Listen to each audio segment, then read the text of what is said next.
আপনারা দেখছেন হলদিবাড়ি টাইমস।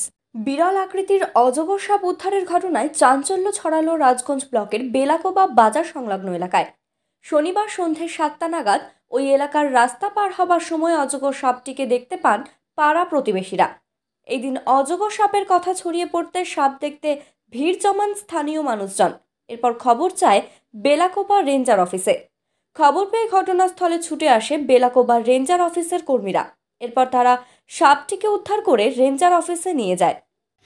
দেখো একবার ধরলে ধরো আমাকে হেল্প করতে হবে, ধরো ফটাফট এটা সাপটা ধরো আমাকে যেন না পেঁচে হাতে, আরে হাতে যেন না পেঁচে, ধরো না ধরো কিছু মুই সাথে ধরো, আরে কিছু হবে না, আমাকে উঠাও উঠা না, ধরো চলো চলো তুই ছাপো তুই ও তো ওটা কি হবে তো কামড়াবে।